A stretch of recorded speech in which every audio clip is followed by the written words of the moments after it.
I caught my boyfriend rehearsing his proposal, but it wasn't for me. I 26F thought my boyfriend Ryan, 27M, was finally going to propose. We've been together 5 years. He's sweet, thoughtful, the kind of guy everyone says is husband material. For months, my friends kept dropping hints like, "Girl, it's coming. He's totally gonna do it." And I believed them. He'd been secretive, sneaking out to take calls, hiding receipts. I thought he was planning the moment. But then, I caught him rehearsing. And it wasn't for me. One night, Ryan said he was working late. Totally normal, he's in finance. But he left his iPad at home, and the thing buzzed with a notification. I don't usually snoop, but curiosity won. It was a calendar invite. Proposal rehearsal, 7 p.m. What? So I thought, maybe he's planning something cute with my friends. Like a practice run. But something in my stomach twisted. I drove to the park listed on the invite. Parked a little far away, so he wouldn't see me. And there he was, under the gazebo, dressed up, holding a small box. He got down on one knee. He practiced the words. But the name he said wasn't mine, he said. "Jessica, you're the love of my life. From the moment I saw you, I knew. Jessica. Not my name. Jessica." I froze. My chest went numb. It felt like I was watching my whole future collapse in front of me. I wanted to scream. I wanted to run out and ask him what the hell he was doing. But I couldn't move. I just sat there, watching the man I thought was my forever practice proposing to someone else. I drove home before he saw me. When he came back later, he acted like nothing happened. Kissed me on the forehead. Asked if I wanted takeout. I stared at him like he was a stranger. Over the next few days, little things started clicking. He always worked late on Tuesdays. He suddenly started wearing cologne he never wore before. There were times his phone would buzz, and he'd flip it face down like lightning fast. And then came the smoking gun. A necklace in his jacket pocket, with a small J charm. Not my initial, M. My heart was screaming to confront him. But my brain said, wait. Gather proof. Don't let him gaslight you. So I kept quiet. Pretended everything was fine. But every kiss felt fake. Every "I love you" felt like poison. Because I knew. The man I thought would spend his life with me was building a future with somebody else. So Reddit, I need advice. Do I blow up his whole plan and confront him now? Do I wait and see if he actually goes through with it? Or do I ruin his proposal in front of Jessica herself so they both know exactly what he did? Because right now, I don't know if I want revenge, closure, or to just burn his whole perfect little fantasy world to the ground. Part 2. So, I decided I wasn't going to sit around waiting for Ryan, 27M, to betray me. I, 26F, needed to see it with my own eyes. I found out from snooping his texts that he had dinner plans with Jessica at a fancy rooftop restaurant downtown. And guess what? The reservation was under his last name. That's when I knew. He wasn't just seeing someone. He was planning to propose to her. So I did what any insane, heartbroken woman would do. I showed up. Hair done. Makeup flawless. Dressed like I was the main character, because if my life was about to burn, I was going to look good doing it.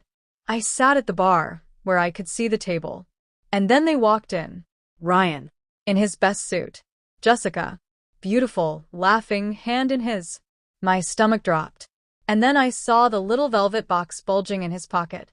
He really was going to do it. The waiter set champagne down on their table. Ryan took Jessica's hand across the table and started his little speech. I swear, it was word for word what I heard him rehearse in the park. Like he had written a script. Jessica, from the moment I met you, blah, blah, blah. I couldn't take it anymore. So I marched over in my heels, leaned down between them, and said, "Funny. That's exactly what you told me last week, Ryan." The look on his face? Priceless. Like a ghost just crawled out of his past and slapped him. Jessica looked between us and said, "Wait, what the hell is this?" Ryan stammered, "She's lying. She's just some crazy ex." Excuse me? 5 years together, and now I'm just some crazy ex. I pulled out my phone and showed Jessica a picture. One we'd taken just 2 nights before on his couch. Him kissing my cheek, arm around me, both of us smiling. Crazy ex, eh? This was Monday. Jessica's face went pale. She stood up so fast her chair screeched across the floor. "You've been living a double life?" she yelled. Everyone in the restaurant turned to look. Ryan reached for her hand, but she yanked away and said, "Don't ever talk to me again." She stormed out. Ryan turned on me. In front of the entire restaurant, he hissed, "You just ruined everything." And I said, loud enough for everyone to hear, "No, Ryan. You ruined everything when you tried to have 2 fiancés at once." He had no comeback. Just stood there, red-faced, humiliated as, oh yeah. Jessica dumped him on the spot. I walked out with my head high, but inside, I was shaking. It's been a week now. He's been blowing up my phone, begging to work it out. My friends are split. Half say block him forever, the other half say let him suffer first. Reddit, what do I do? Do I ghost him for good? Do I get revenge? Or do I go nuclear and send everything, the photos, the proposal rehearsal video, all of it, to his job, so everyone knows what kind of man he really is? Because right now, I don't know if I want peace or destruction. Part 3. He rehearsed a proposal to another woman while I thought he was planning our future. I walked in, exposed him in front of the restaurant, and Jessica left. That felt good, but it wasn't enough. He begged, he groveled, and I realized, if I stopped here, he'd rebuild. So, I finished it. I didn't break the law. I used receipts, timing, and other people's honesty. He lost his job, his friends, and most painfully, his self-made image. This is how I did it. Okay, quick recap. I'm 26F. Ryan, 27M, was my boyfriend of 5 years. He practiced proposing to Jessica. I exposed him at the restaurant. Part 2. Jessica walked out. Ryan blew up my phone begging. Friends were split. I could have ghosted him and disappeared, but watched him plead made something inside me cold. I wanted the entire thing to be undeniable, permanent. So I planned the clean finish. Not to be a monster. To protect myself. To make sure he couldn't gaslight everyone back into believing his lies and pretending he'd been faithful. If you want revenge, do it with receipts, and do it in public where the performance can't be staged. Lil PSA, this is my story, not a how-to for harassment. I used documentation, witnesses, and a few very legal moves. If you're in a similar situation, get support, document, and consider legal counsel. Don't do illegal. Phase 1. Locking down the evidence. After the restaurant, I spent a day compiling everything, but calmly. No screaming, no dramatic posts. Just facts. Screenshots of his text to Jessica and others, with timestamps. The calendar invite he rehearsed from. The park rehearsal. The little voice memo he'd recorded practicing the speech. Yes, he practiced out loud in the gazebo. I'd heard it earlier. Photos. The jacket with the J charm and receipts from fancy dinners he'd claimed were work. The restaurant receipt, timestamped, proving when he was there. Witnesses. The bartender who saw them, a guy who filmed the rehearsal in the park, I politely asked for his clip, and the friend who'd seen us as a couple recently. I made PDF packets, labeled, organized, nothing dramatic, clean as a lawyer's folder.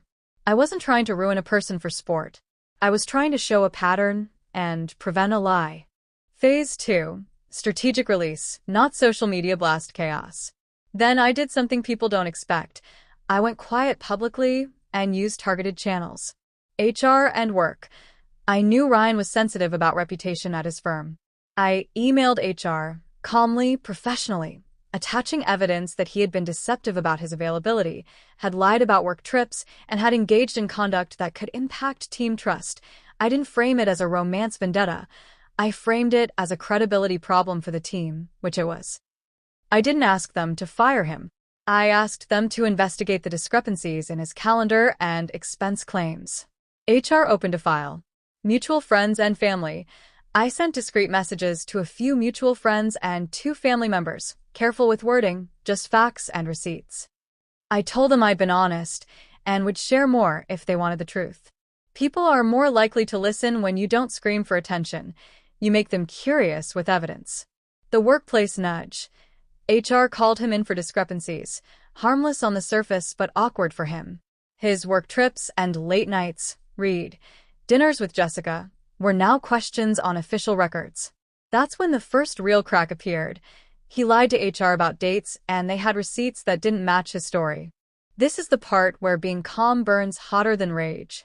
You can shout once in public and get attention, or you can file a quiet, clean dossier and let the bureaucracy finish the job. I chose the latter. It hurt more in the long run. Phase 3. The dominoes fall. HR interviewed him. His answers were inconsistent. People at the office who'd respected him were now shifting. The manager who'd promoted him couldn't ignore the mismatch between work trip, receipts, and restaurant reservations. The firm started a formal review of his expense reports and conduct. Simultaneously, friends who supported him watched my PDF packet and the park clip. I sat with the bartender and the park filmmaker, let them tell their short stories to people who mattered. I didn't ask for dramatics. Their recollection did the work. Within 2 weeks, Ryan's firm put him on administrative leave pending an internal review. They were more worried about his integrity than about dating someone. His close friend group, the ones who joked about when's the wedding, started leaving him on read. A few messaged me apologetically. They wished they'd listened earlier. Jessica? She eventually texted me privately. A short cold. I had no idea. I'm sorry. She blocked him. Good for her. Phase 4. Final public unraveling. The ultimate moment wasn't a viral video or a public blast. It was a quiet meeting in HR where he panicked and tried to explain. The HR rep read parts of his messages out loud, redacted for privacy, then asked for explanations for the calendar inconsistencies. He tried to spin it, called it miscommunication, but receipts don't miscommunicate. His boss let him go. Not for cheating, for the trust and expense issues. For a pattern of lying about availability and expenses that put the team at risk. That's the thing. I didn't get him fired for romance. I let the real-world consequences for lying do their work. He texted me that night, begging, pleading, full of holes.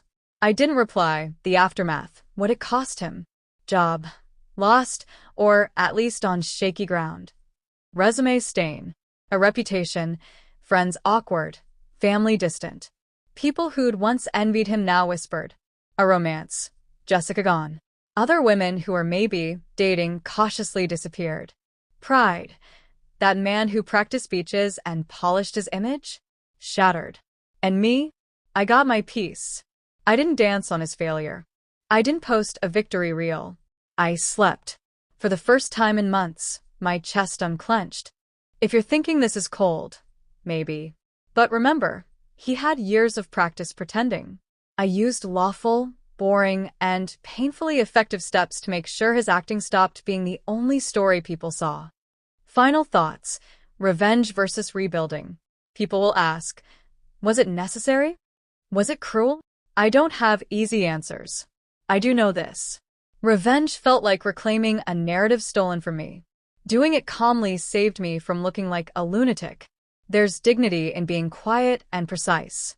I avoided illegal or violent actions. That was important. I wanted consequences, not jail time. The hardest part?